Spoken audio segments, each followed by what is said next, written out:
Hello, I'm Dean Friederich. Welcome back to another video. Now this week, I'm sure you can see that this video is starting out quite a bit different, and that is because if you take a quick look out of this window, it is raining, hosing cats and dogs in Cape Town today.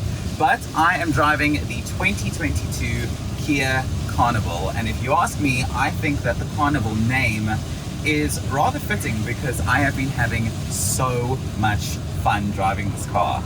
I didn't think that I would, because I'm not the target market for an MPV. I'm not the kind of person that a brand like Kia would market what is essentially a minivan. They wouldn't market a car like that towards somebody like me, yet I have been loving driving this car. So let's go check it out. We're driving it right now. We're gonna continue driving it while I tell you all about it, but have a look at some of these really cool exterior shots. Let's go.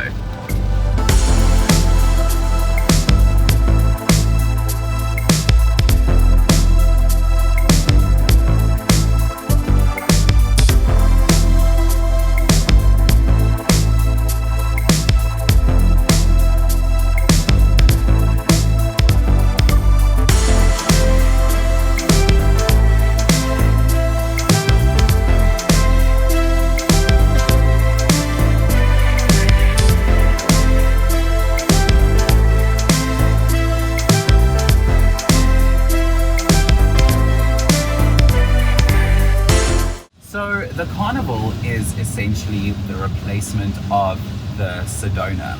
And you might remember a couple of years ago, the Sedona also used to be called the Carnival, kind of similar to what Hyundai did, where it was first the Tucson, then they went to the iX35, then they went back to the Tucson name. It's pretty much the same setup here with the Carnival. Now, this car is a lot bigger than the Sorento that we had on test a couple of months ago. I was looking up some of the dimensions. This car is 5 meters long. It is just under 2 meters wide. The sheer size of this car was pretty intimidating to me at first. That's what she said. But, I actually got used to driving this car very, very quickly. And I think that the styling and the setup and how this car was designed and built has got a lot to do with that. You get used to it very, very fast, and dare I say it, it doesn't feel like I'm driving a car that is almost 5 meters long. I feel like I'm driving just a normal sized SUV. So speaking of the Sorento that we had on test back in April, a lot of technology that you see in there is in here as well. For example, the engine. So exactly the same engine as what you had in the Sorento. It's a 2.2 liter turbo diesel, which produces 148 kilowatts of power, 440 newton meters of torque, and is mated to an 8-speed automatic transmission. And with a car like this, that is absolutely perfect. Because look, with an MPV, your focus isn't speed. You're not trying to be a speed racer in a car like this, but you want to be able to pick up speed comfortably. You want to be able to hold your speed comfortably, keep your momentum going on longer journeys, open road driving and stuff like that.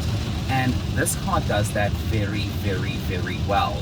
Speaking of driving an engine, the fuel consumption on this car is amazing. I posted about it on my Instagram stories as well, where at one point on this car, right, I looked it up. This car weighs about 2.7 tons.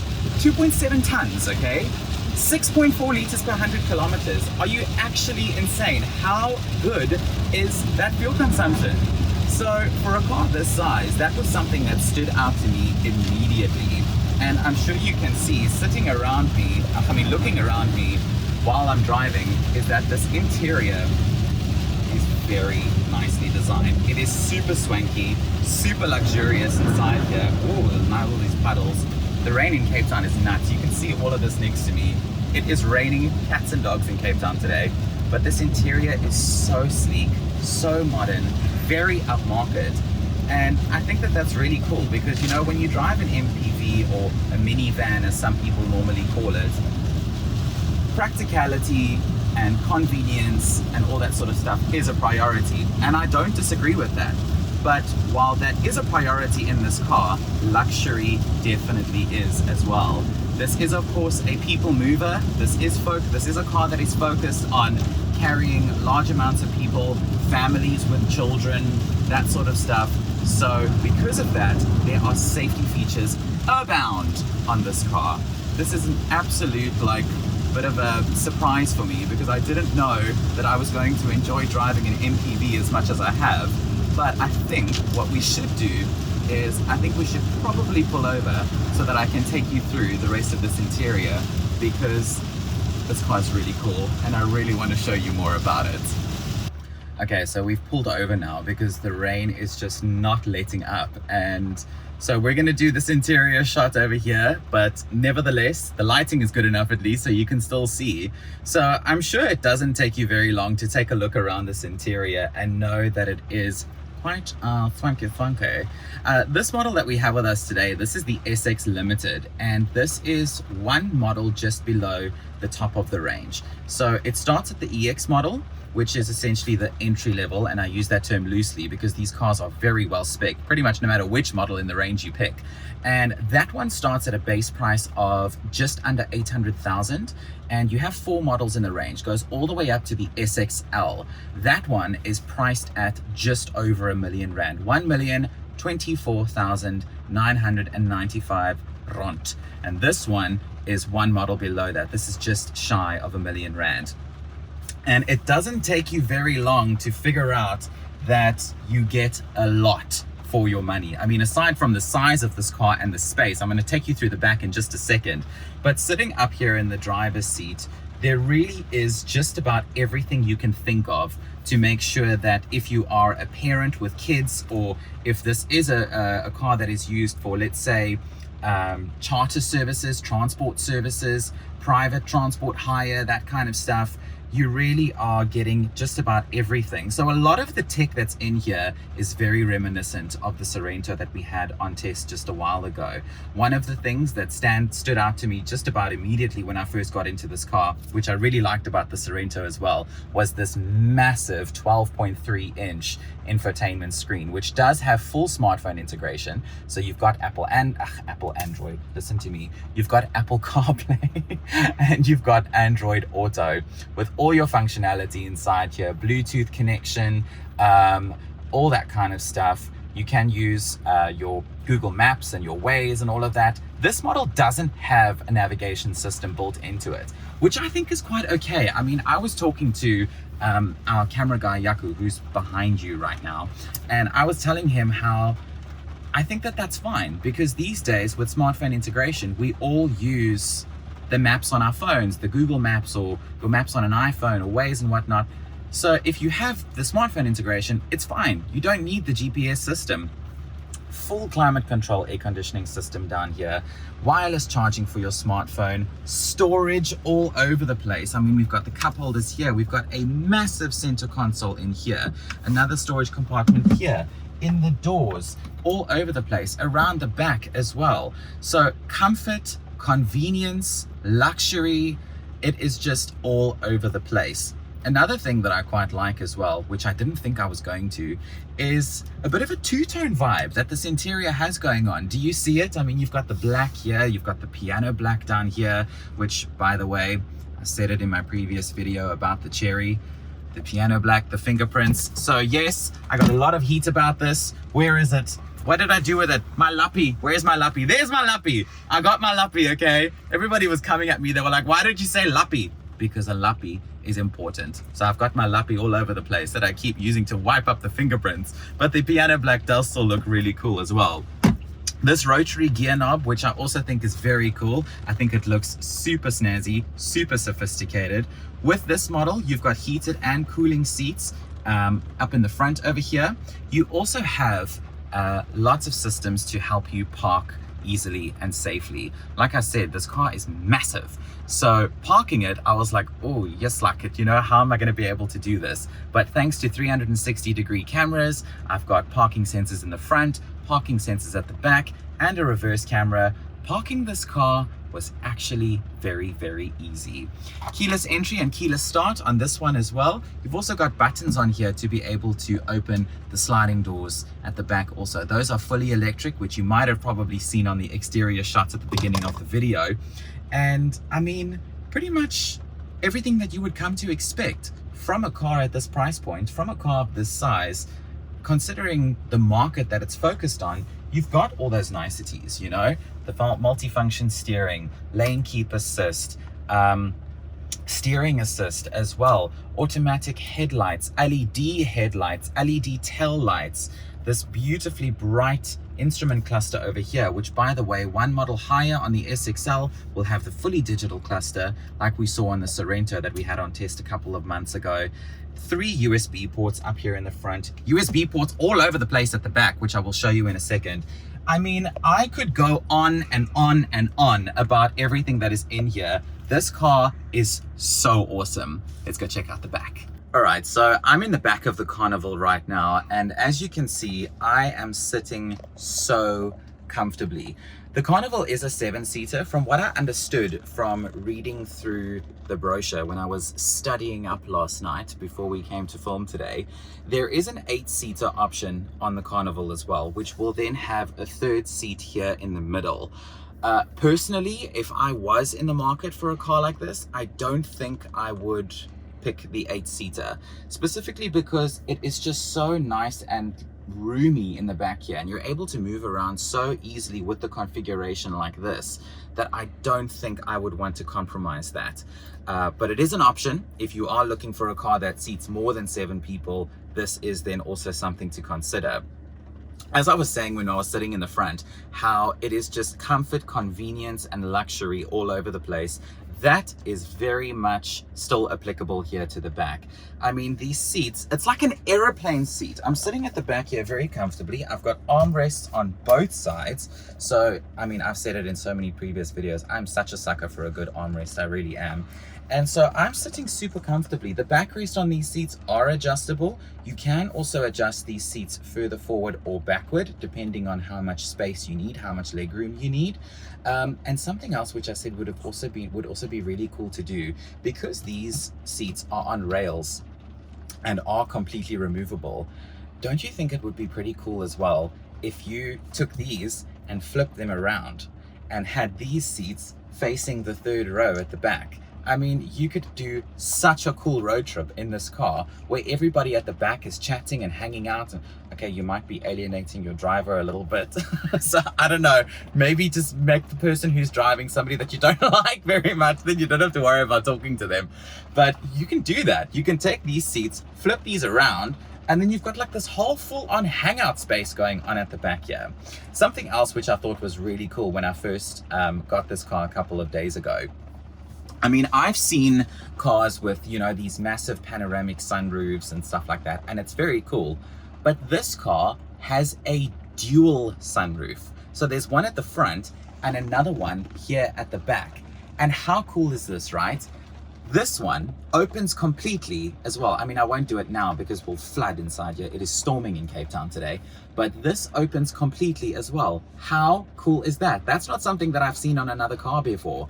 Another thing which is really awesome about the back area of this car is that you have a fully separate climate control system for your rear passengers. It's right up here at the top. So up here, you've got all your controls for your rear passengers. You can adjust the fan, you can adjust the temperature, and you've got ceiling vents here, here, and at the back as well. So everybody is super comfy. You've got cup holders here for the rear passengers. You've got a 12-volt power socket. You've also got USB ports right over here on the side, and you've got the same on the front passenger seat as well. So if you've got people at the back here, or kids or whatever, and they want to charge smartphones or tablets or whatnot, they can do that. I'm actually going to jump straight into the 3rd row from here because moving around in the back of this car is just so easy. My butt's going to be in your face, so just excuse me. There we go. There's a nice butt for you to look at.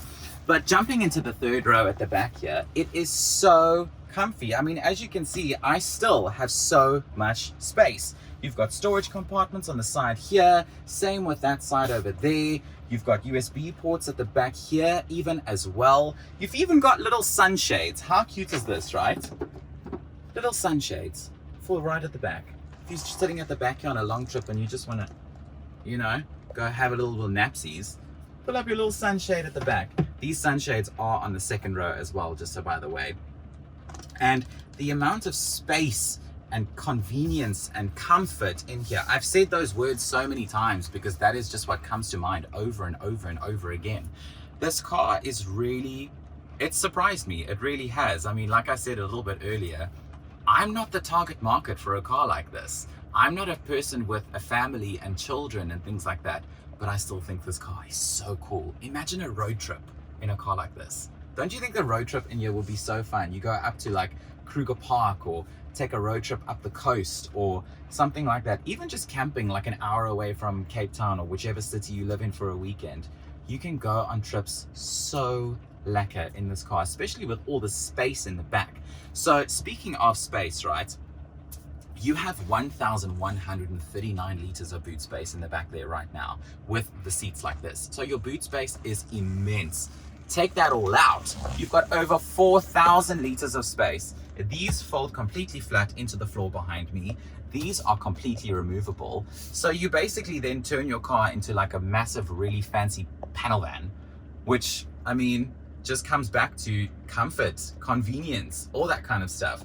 Now, as I was saying earlier, because of how much this car is focused on, you know, people moving and carrying people safely, carrying families and kids safely, there are safety features abound. I mean, if I went through the whole list, we would probably be sitting here for quite a while still, but you can kind of like figure it out for yourself just how much safety this car is rigged with. I mean, you've got 7 airbags all over the place. You've got radar guided cruise control.